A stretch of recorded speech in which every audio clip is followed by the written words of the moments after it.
Hawks Live is brought to you by Toyota. Let's go places. And by Georgia Power.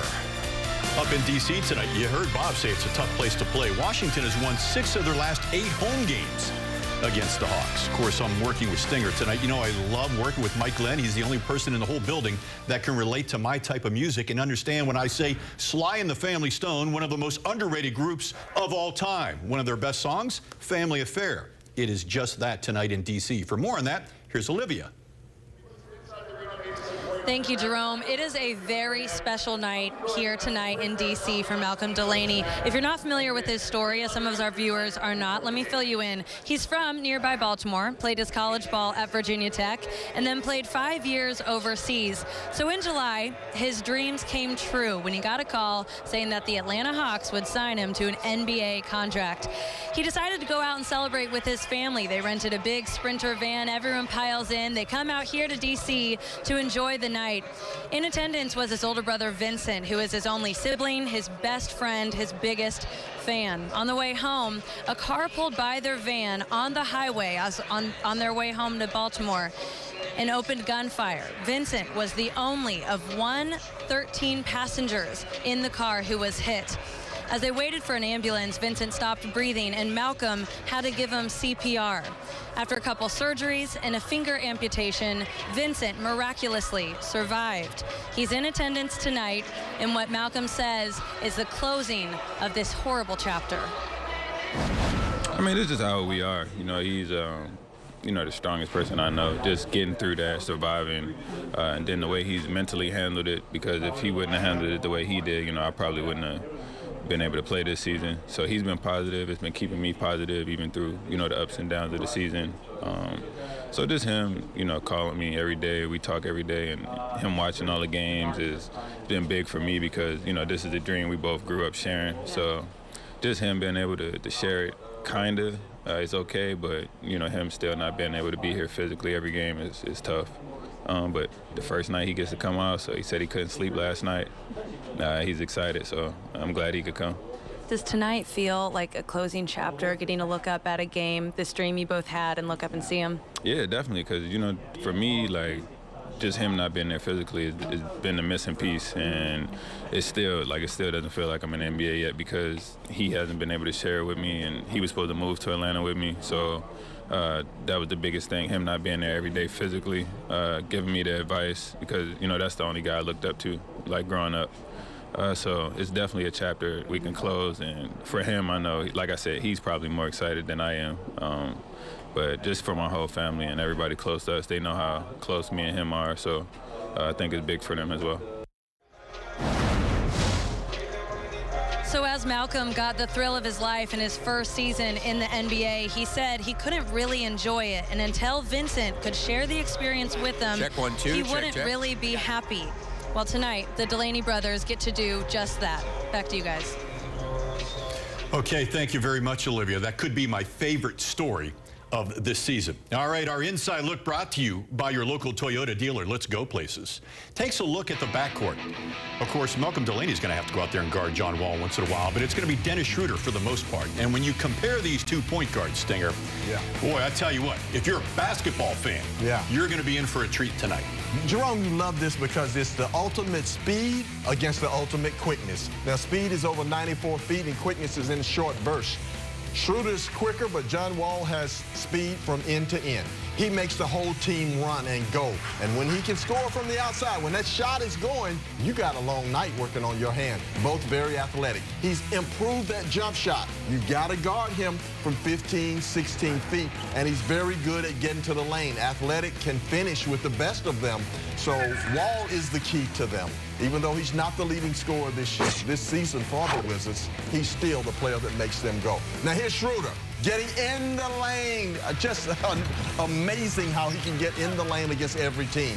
Read mismatches and takes the jumper. He's got to make that jumper, though, because they're giving him that jumper more often to keep him out of the lane.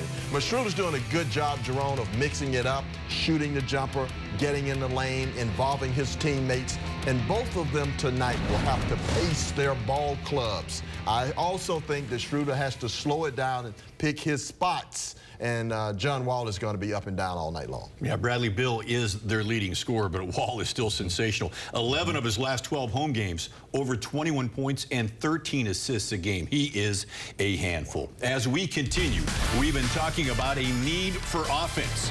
Well, another option is the man that is in the starting lineup again tonight. Stinger will break down why he is so special and an up-and-comer. That's next.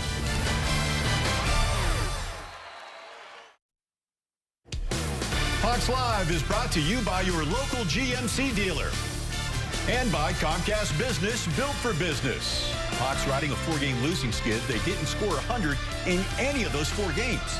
They're 4-24 when they fail to reach triple digits. Unbelievable. 33-9 when they get to the century mark. That is key for them. They need offense tonight, Mike. Yes. And one player that could provide it is where the Stinger spotlight falls. Absolutely, Jerome. I'm going to shine the spotlight on Tim Hardaway Jr. He's so explosive and athletic, he can get the Hawks off and running. Take a look at him. Defense is much better this year. Here's a steal. Look who's first on the break. Eyes on the ball. See the ball, Tim. Takes it all the way to the basket before anyone can get there. On the half-court set, runs the curl, and now look at him. He has 3 defenders around him, but can they get there? No. Rises up, knocks the shot down very athletically. Comes off now. This time, you think he's going to shoot it, puts it down on the floor, 12 o'clock high with the slam dunk. Very athletic, and it energizes the Hawks team. They love it. Yeah, Dennis Schroeder loved it. We loved it. They have to score tonight. Wizards allowing 113 a game in the month of March. Only the Lakers are worse, so we'll see if the Hawks can take advantage of that. Speaking of Dennis Schroeder, he is the key of our BMW drive of the game. Rebounded nicely after a couple of off games against the Hornets. Can he do it again tonight? We sure need him to. HAWKS Live is presented by BMW.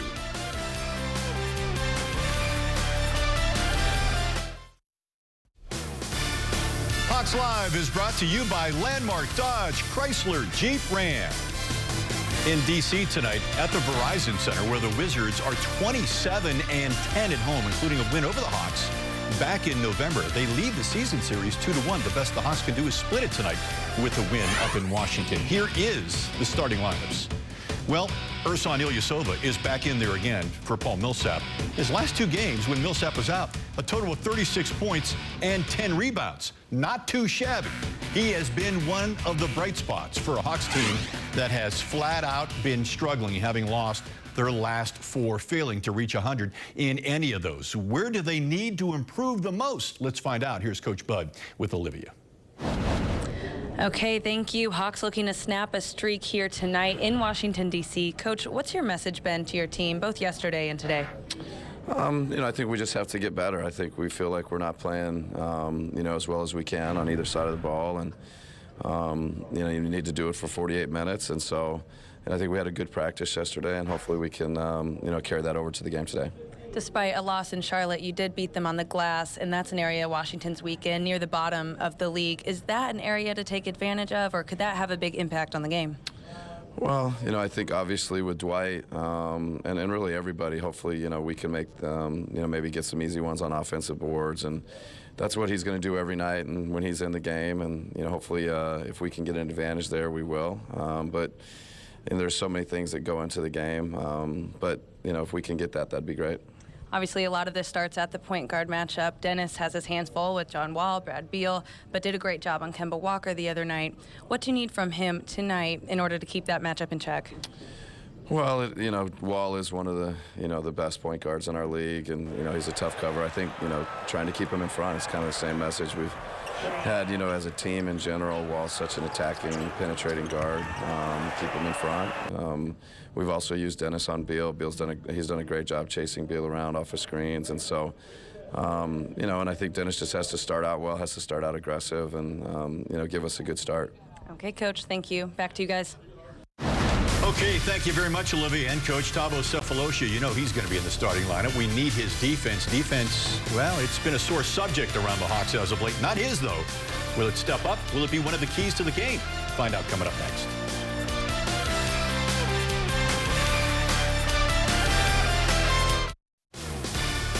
HAWKS Live is presented by BMW. Love the World War II monument up in D.C. Great city to visit. Ilyasova, we talked about, could be a difference tonight. 5 for 11 against the Hornets the other night. 3 of 9 from 3. Last 2 games, Mike, 7 of 14 from beyond the arc. We need him bombing, don't we? Absolutely. He fits in so well, Jerome, with this ball club because he opens up the lane for Dennis Schroeder to drive and for Dwight to post up. See, he can hit the mid-range or the long-range jumper. But Ilyasova's really fitting in well. This is where I really like him, though. He's so accurate from there, and he can get that shot off, finds the room to get it done. Learning also how to play with Dwight inside. Look at the nice passes. You do that right there, Ilyasova, and you'll make the interior game and the exterior game very effective tonight. And boy, do we need it to be effective. Let's find out exactly what we need, and let's get right to your keys to the game tonight, Mike. Okay, thanks very much, Jerome. I'm going to start with defending Otto Porter. We haven't talked about him. Tremendous three-point shooter. Shoots almost 45% from the three-point line. Second in the NBA. I won't mention the Cal Korver's number 1. Second thing, protect the ball. The Wizards get 8.5 steals a game. That's third in the NBA, and that ignites John Wall. Get him a steal and let him go out and dunk the ball. You get him going that way.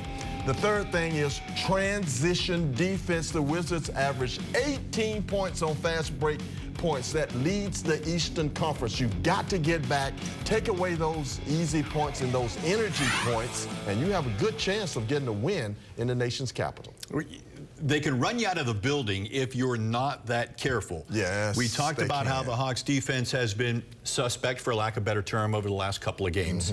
You sit there and you have Thabo Sefolosha out there. How much of a difference will he be tonight? Because, you know, he's probably going to be going up against Porter as opposed to trying to switch off on Beal. Yeah, those are energy points, I call them. He and Porter are very much alike. They want to play defense. They want to hustle. And the challenge for Thabo tonight, Jerome, is don't let Porter out-hustle you and get the 50-50 balls and impact the game more than you do. All right. Well, it's starting to get very tight at the bottom 8 of that Eastern Conference. We'll update you on that throughout the night. Keep an eye on that man right there. Boy, would I love to see a bunch of threes out of him. Tip from D.C. coming up next.